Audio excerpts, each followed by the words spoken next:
What's up, everyone? My name is Prince Will Chuka, founder of Lead Right Media. We are a lead generation agency. We send cold emails and generate leads for B2B businesses. And in this quick video, I wanted to show you 8 mistakes that are ruining your B2B cold outreach campaign.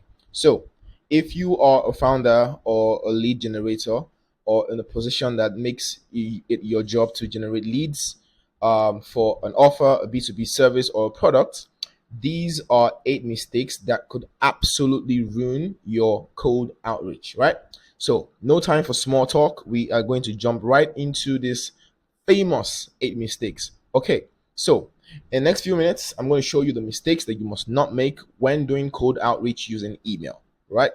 So, making any of these mistakes is going to guarantee that your entire cold email campaign gets you zero results. I mean, zero replies, zero meetings booked, zero sales appointments.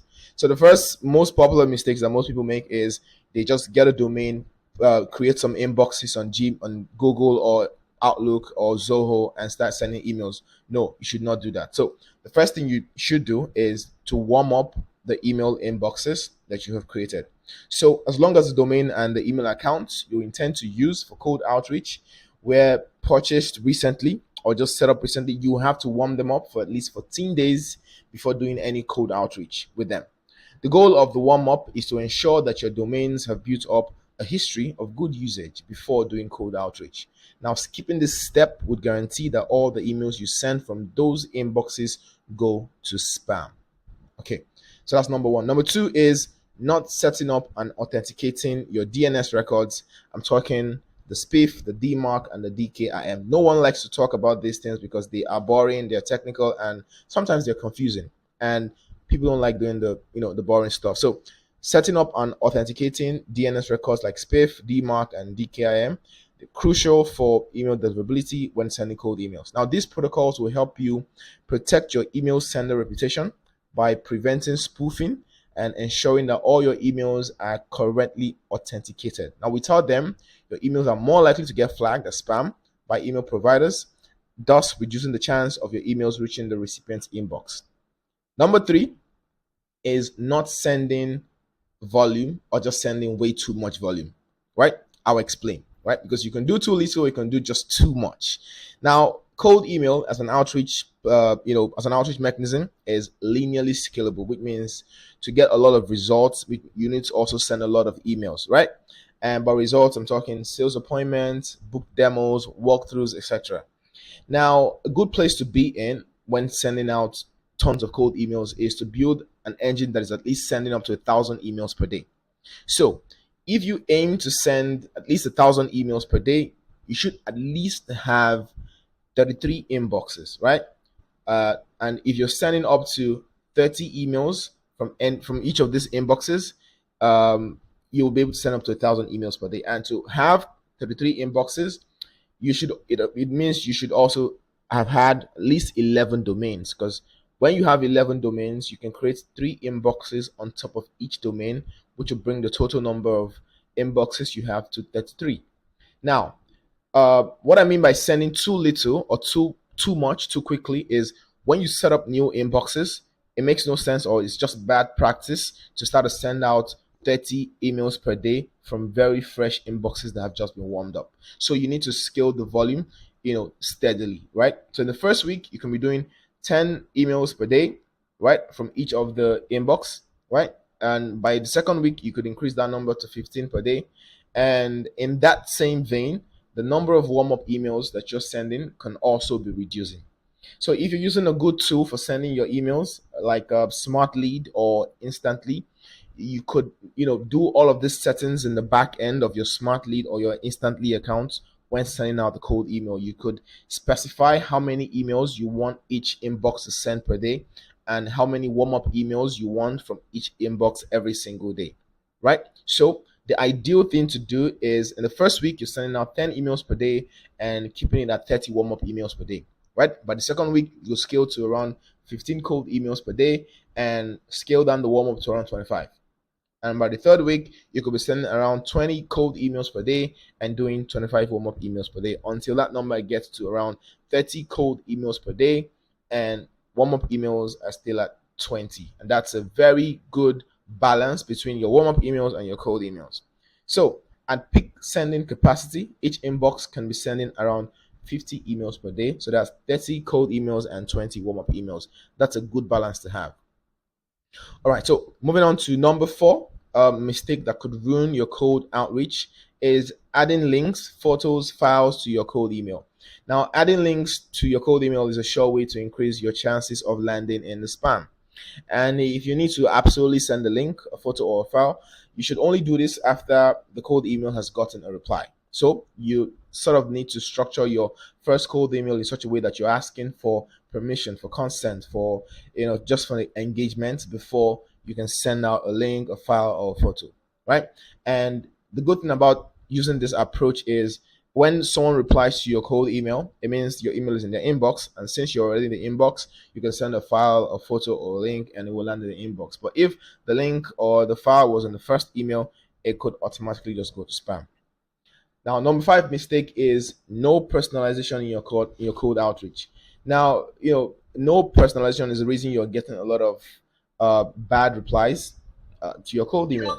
Now, if a person doesn't feel like the email that you wrote was written for them in particular, they can tell, right? And they can tell that you're just spamming them because this doesn't fit them, right? They're not a good fit for your email. So, a good way to have personalization in your cold email, you don't always have to, personalization goes beyond saying their name and their company name, right?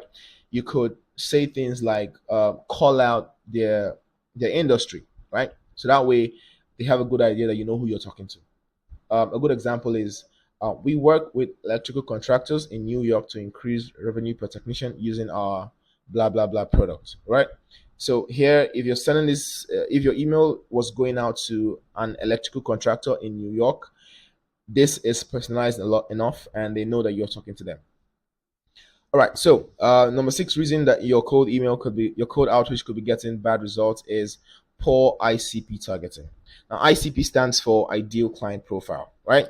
So you need to be brutally specific when building your lead list to avoid talking to people who are not a fit. For example, if you need to script job titles that has the word manager in it, you need to be very specific because there are a ton of job titles that have the word manager in it. So if your offer or your cold email should go to the manager, you should be very specific by saying managing director, right? Because when you say manager, your lead list could be filled with other leads, like say the facilities manager, the customer service manager, all tons of managers. I mean, they're all managers, right? So you need to be brutally specific when building your lead list to avoid building a lead list that's filled with people who are not a good fit, and you end up sending emails to the wrong people and you get no results. So number seven is not doing any follow-ups, right? So if you're building out a cold email campaign and you don't have any valuable follow-ups on the back of the first cold email, you are leaving a lot of opportunities on the table. And that's because people are not sitting around waiting for your cold email. Life moves fast. And so you need to keep reminding them about your offer until they clearly indicate a lack of interest. Now, ideally, your cold email campaign should have at least 3, 4, 5 follow-ups, right? And the follow-ups, should not just be a bunch of, hey, I'm bumping this up. Hey, did you get my last email? It should be more like, value-based, right? Sharing more case studies, testimonials, rewarding your offer, and basically trying out different call to actions as well and the follow-ups to try and get their attention. And the last one is this. The last mistake that could be ruining your cold outreach campaigns is not using enough spin tags. Now, here's the catch. When you're sending out, when you build a big cold email campaign, sending out, with a lead list of say like as 1,000, 2,000 leads large, if your cold email is basically the same bunch of words saying the same exact thing over and over again to 1,000 people, the ESPs, the email service providers, Google, Outlook, Yahoo, they are going to quickly catch up and know that you are promoting something. And that's why all your emails sound the same.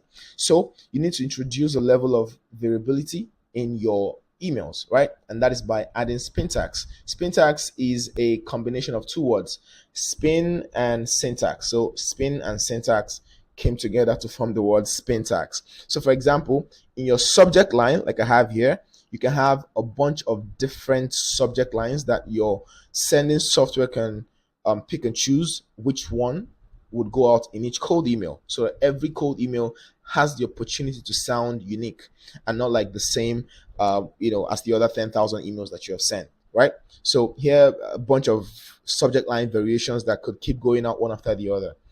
And you should also be syntaxing every single element in your cold email, from the subject line to the greeting line.